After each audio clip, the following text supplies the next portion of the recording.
तो दोस्तों FL India ने अपने क्वार्टर फोर के रिजल्ट को डिस्क्लोज कर दिया है। आइए देखते हैं इसके डाटा को। कंपनी ने डाटा यहाँ पर मिलियन में अनाउंस किया है, हम करोड़ में बात करेंगे। अब बढ़ते हैं आगे और बात कर लेते हैं कंपनी के रेवेन्यू के बारे में। तो कंपनी ने पिछले क्वार्टर में 601 करोड़ का रेवेन्यू रिप्रेजेंट किया था ऑपरेशन के थ्रू। और अगर हम पिछले क्वार्टर फोर की बात करें तो उसमें कंपनी ने 506 करोड़ का। और जब अब की बात करते हैं तो कंपनी का रेवेन्यू 602 करोड़ का हमें देखने को मिला है। अगर हम इसे साल दर साल के तौर पर देखें तो इसमें अच्छी खासी तेज़ी देखने को मिली है।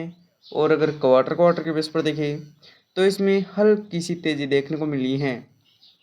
हालांकि कंपनी का रेवेन्यू साल दर साल और क्वार्टर क्वार्टर बढ़ता हुआ तो नजर आया है, लेकिन क्वार्टर क्वार्टर बेसिस पर हल्का सा ही बढ़ा है।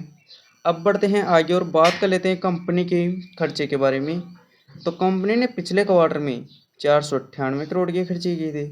और अगर हम पिछले क्वार्टर फोर की बात करें तो उसमें कंपनी ने 433 करोड़ के। और जब अब की बात करते हैं तो कंपनी के खर्चे 497 करोड़ के में देखने को मिले हैं। अगर हम इन्हें साल दर साल के तौर पर देखें तो इनमें हल्की सी तेज़ी देखने को मिली है। और अगर क्वार्टर क्वार्टर के बेसिस पर देखें तो इनमें हल्की सी गिरावट भी देखने को मिली है।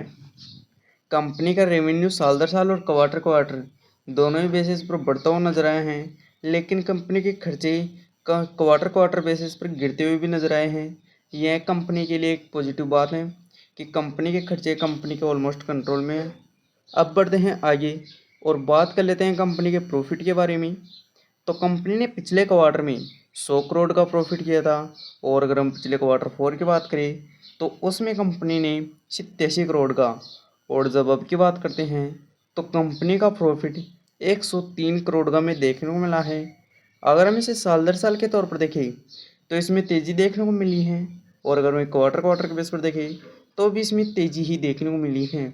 यह भी कंपनी के लिए एक पॉजिटिव बात है। हालांकि कंपनी का प्रॉफिट क्वार्टर क्वार्टर बेसिस पर थोड़ा ही बढ़ता हुआ नजर आया है।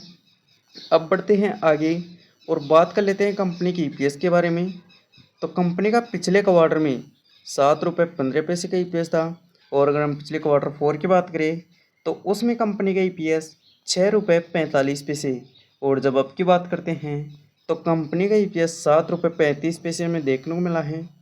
वैसे यहाँ पर कंपनी के रिजल्ट तो हमें शानदार आते हुए नजर आए हैं। कुछ ज़्यादा खास भी नहीं है तो कुछ ज़्यादा कमज़ोर भी नहीं है। कंपनी का रेवेन्यू भी उसमें बढ़ता हुआ नजर आया है। हालांकि कंपनी का रेवेन्यू क्वार्टर क्वार्टर बेसिस पर कम बढ़ा है। और अगर कंपनी के खर्चे देखें तो कंपनी के खर्चे ऑलमोस्ट कंपनी के कंट्रोल में ही नज़र आ रहे हैं। और अगर कंपनी का प्रॉफिट देखें तो वह भी शानदार तरीके से बढ़ता हुआ नजर आया है साल दर साल के तौर पर तो, लेकिन क्वार्टर क्वार्टर बेसिस पर हल्का सा ही बढ़ा है। वैसे अगर आपको वीडियो पसंद आई हो तो लाइक करें, साथ ही में चैनल को सब्सक्राइब करें। धन्यवाद।